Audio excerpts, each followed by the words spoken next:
Okay, let's dive into this. Imagine, if you will, a tiny bug. I mean, microscopic, smaller than a speck of dust, really. Almost invisible to the naked eye. Exactly. And this tiny thing brings an entire uh, beloved global industry completely to its knees.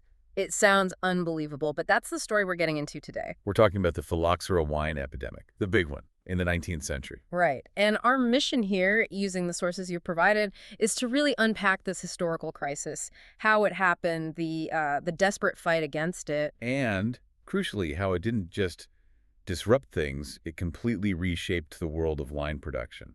Forever, really. So we'll meet the villain, this Phylloxera insect. We'll look at the sheer devastation. The scale was just immense. Then the attempts to fight back, some quite desperate, it seemed. Definitely. Some were quite creative, let's say. And then the solution, which was actually pretty Like surprising. it came from an unexpected place, yeah. We'll trace the lasting impact, things you still see in vineyards today, and understand why this tiny bug, well, why it still matters now. It's a story of survival, but also incredible innovation. Okay, let's jump into your sources then. First up, we need to properly introduce the antagonist, Phylloxera. Right. The scientific name is Dactylosphera vitifoliae. Your notes describe it perfectly. It's a microscopic yellow insect, kind of related to aphids. And the key thing, as you mentioned, it's a root louse, not a virus, not a fungus. No, it's an insect, lives mainly in the soil, feeding on roots, and it's originally from eastern North America. So how does something so small cause, well, utter chaos? What's it actually doing down there to the vine roots? Well, it feeds on the roots, sure, but that's not even the worst part. The source material highlights that it injects this toxic saliva. Toxic saliva. Yeah, and that saliva actually prevents the feeding wounds from healing properly. So you get these open, festering sores all over the root system. Open source. That sounds really bad for the plant. It is, because those wounds become gateways, easy entry points for bacteria, fungi, all sorts of nasty secondary infections. Okay, so the vine can't fight them off. Exactly. It can't absorb water or nutrients effectively. The whole plant just weakens. You see the leaves yellowing, curling, And then usually within about 3 to 5 years, the whole plant just dies. and the crucial vulnerability, the sources point out, was the European Vitis vinifera vines. That's the absolute heart of the disaster. Vitis vinifera, Cabernet Sauvignon, Chardonnay, Pinot Noir, most of the famous European grapes, they had zero natural defenses. None. Why not? Because they'd evolved completely separately from this pest. They'd never encountered it. American grape species, on the other hand, They had encountered it. right? They lived alongside Phylloxera for thousands of years. They co-evolved, developing natural resistance mechanisms, thick bark on the roots, things like that. European vines, completely unprepared. Wow. So just a quirk of evolutionary history made one set of vines incredibly vulnerable. Pretty much. And while Phylloxera has a complicated life cycle, different forms, it's that root feeding stage that just decimates Vitis vinifera. And it's tenacious. Oh, yeah. The notes mention it was first described scientifically in the 1850s. A single female can lay, up to 200 eggs, and they can survive in the soil for years waiting. Very effective little creature. Okay, so we've got this devastating root louse from North America. The big question is, how did it get to Europe? Across the Atlantic. Yeah, it wasn't exactly swimming, it hitchhiked. In the 1860s, European botanists were really interested in American vines. For experiments, collecting. Both. Yeah. Study, hybridization trials. Yeah. They brought back samples of American vines. Yeah. And unfortunately, they brought back their tiny, unwanted passengers, too. Completely inadvertently. Right. And once it arrived, where did the trouble start? And how fast did it move? The sources pinpoint it pretty clearly. French vineyard owners started seeing vines just dying off for no apparent reason in the 1860s. Uh-huh. It was probably confirmed around 1863 down the Rhone Valley. But here's the kicker. By the time scientists actually identified Phylloxera as the culprit, which was 1868, It was already everywhere. it was already widespread, dug in deep, which explains why it just tore across Europe so fast. This wasn't the slow creep. It was like a wildfire through the vineyards. A wildfire. The numbers must be staggering. They really are. Your source says by 1900, something like over 6 million acres of European vineyards were just gone, destroyed. 6 million acres. And France, being ground zero, got hit hardest. Lost more than 75% of its vines, 3/4 of their vineyards wiped out. That's not just an economic hit. That's cataclysmic for a country like France. It's hard to even picture the scale. Look at the production figures your source has. Wine output in France crashed from, 84.5 million hectoliters in 1875 Okay. down to just 23.4 million by 1889. That's a 72% drop in barely more than a decade. 72%. And the human cost? Immense. Thousands upon thousands of wine-growing families just lost their livelihoods. Generations of work gone. Mass unemployment. People leaving the countryside. Whole communities dependent on wine just withered. And the cultural cost? Did we lose actual grape varieties? Tragically, yes. That's one of the saddest irreversible parts. Hundreds of unique, local, historic grape varieties that had been grown for centuries, maybe only in one or two villages. Gone forever. Gone forever. Because when it came time to replant, if they could replant, people often chose more famous or robust varieties. Centuries of agricultural heritage, genetic diversity, local identity just wiped out. It was, as the quote in your source says, not simply a viticultural pest. It was a national disaster. A national disaster that didn't stop at the French border. Not at all. From France, it just kept spreading. Italy, Spain, Germany, Portugal, they all fell victim eventually.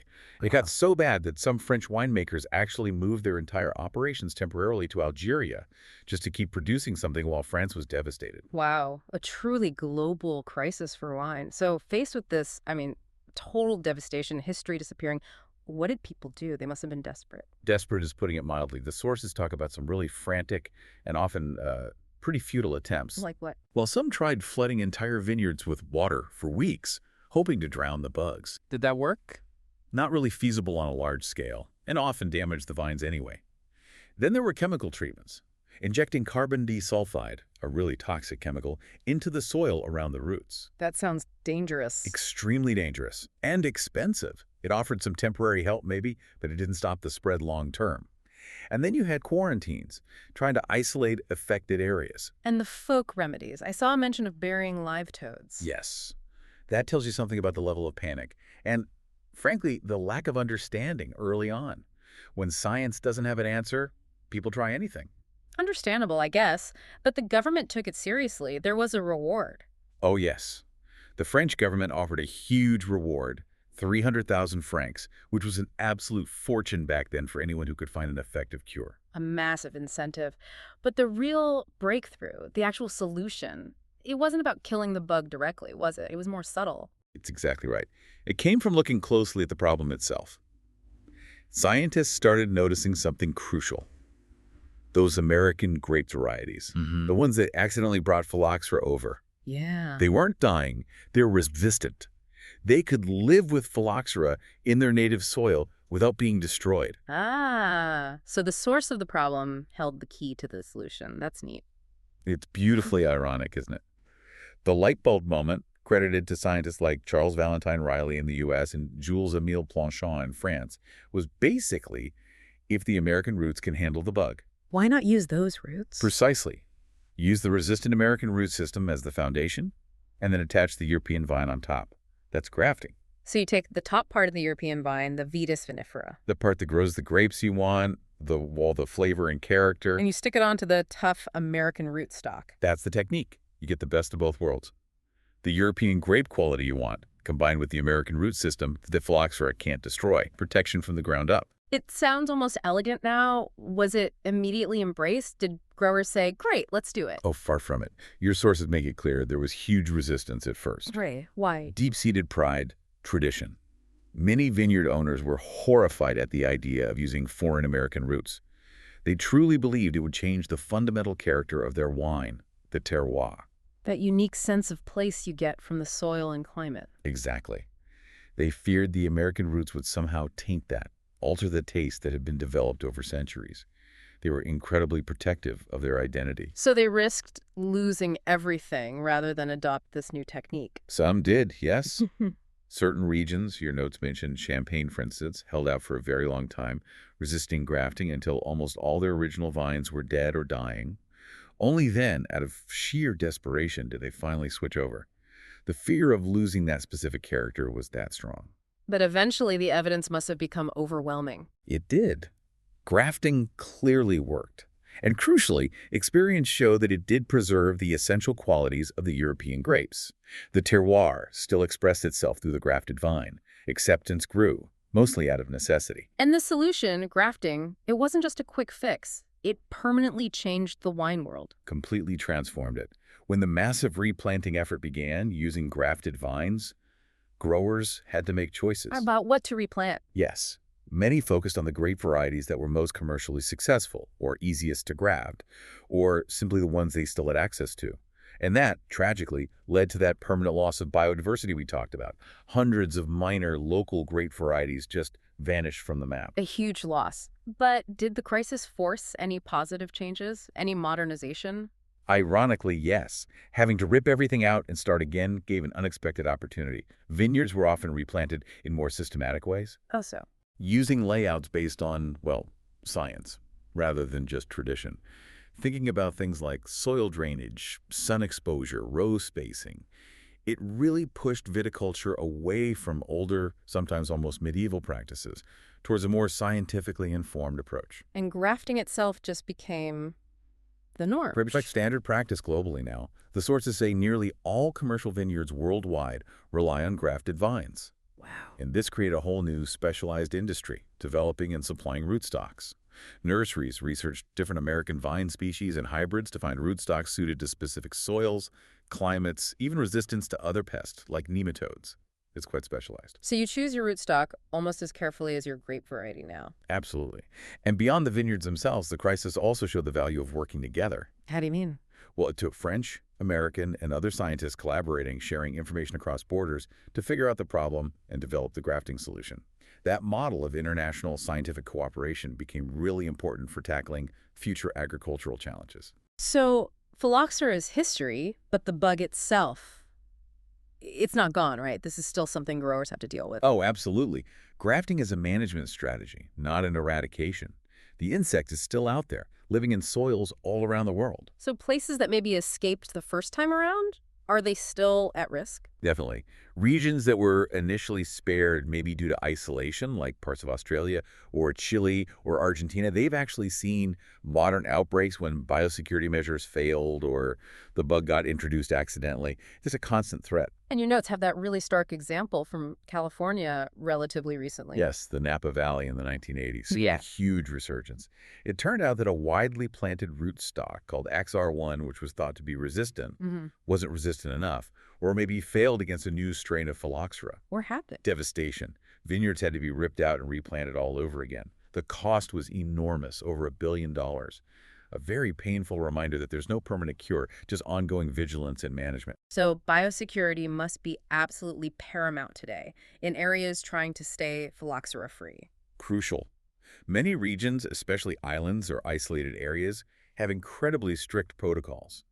Your source mentions things like mandatory foot baths with disinfectant before entering vineyards, especially in places like Australia and New Zealand. Really? Foot baths? Yes, and strict rules about bringing in equipment or soil from other regions. They guard their phylloxera-free status very carefully. It's vital for their industry. And now there's even a potential climate change angle. Yeah, that's another layer of concern.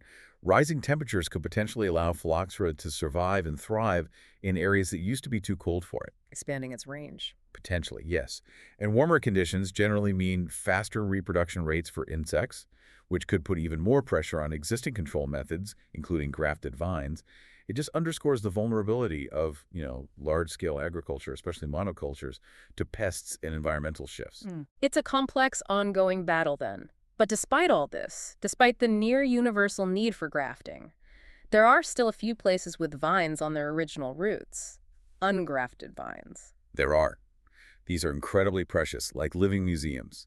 Genuine time capsules offering a taste of wine as it was before the epidemic. How do they survive? Usually because of geography or specific soil conditions, as your source points out. Natural barriers that kept the bug out. Like Chile, you mentioned it earlier. Chile is a classic example. It's protected by these massive natural barriers, the Atacama Desert, the Andes Mountains, the Pacific Ocean, the cold south. Like a natural quarantine zone. Exactly. So the original European vines brought over centuries ago, some dating back to the 16th century, they survived on their own roots. They have some of the oldest productive vineyards in the Americas, a direct genetic link to the past. Amazing. And Australia and New Zealand. Strict quarantine saved some areas. Yes, places like Tasmania, parts of South Australia, they remain phylloxera-free thanks to incredibly rigorous ongoing biosecurity. Those foot baths, equipment cleaning, border controls, It takes constant effort. Any ungrafted pockets left in Europe itself? A few fascinating examples. Your source mentions Santorini, the Greek island.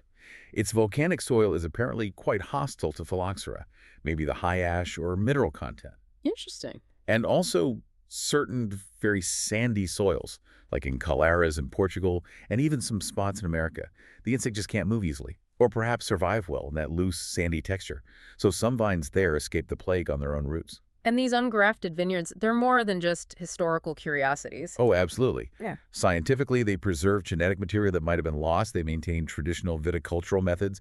And for wine lovers, they offer this unique chance to taste something that's, well, historically authentic, a direct connection to the pre-phylloxera wine world. So, wrapping this all up, the Phylloxera story, it's so much more than just an insect infestation. It's really this epic tale of crisis, resilience. Adaptation, transformation. Absolutely. You could argue that almost every glass of wine you drink today, unless it's from one of those very rare ungrafted sources, is a testament to this struggle. Because it likely comes from a grafted vine. Exactly. That vine represents the outcome of this huge crisis, the innovation it sparked, and the ongoing effort to manage the threat.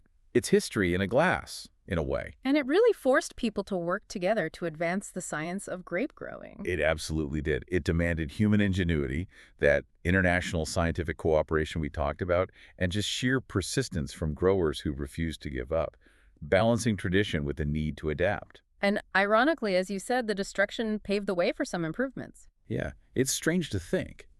But the need to replant everything led to better vineyard design, a much deeper understanding of terroir, soil science, plant physiology. It accelerated the move towards modern scientific viticulture. Destruction created a space for reinvention. So its legacy is just woven into the fabric of modern winemaking. Completely. From how growers choose rootstocks, to the biosecurity signs you might see at vineyard gates, to the preservation efforts for those rare ungrafted vines. It all comes back to the lessons learned from Phylloxera. What a journey. From this nearly invisible enemy almost wiping out centuries of tradition. To human ingenuity, science, and cooperation, finding a way not just to survive, but to rebuild and even, in some ways, improve. And the wine in your glass today, it's not just about the grape and the year. It carries this whole history of overcoming a seemingly impossible challenge. It really does. A story of resilience written in the vineyards. So let's raise a metaphorical glass to those scientists, the nursery workers, the vineyard owners, all those people who fought back, innovated, and refused to let this craft die. Their determination ensured that wine culture could continue, even though it had to be transformed. So, next time you pour a glass of wine, maybe take a second to think about that incredible story of survival it represents. The tiny bug, the global crisis, the desperate search, and the clever solution. And perhaps consider, what other challenges do we face today that might need that same blend of science, cooperation, and sheer stubborn resilience?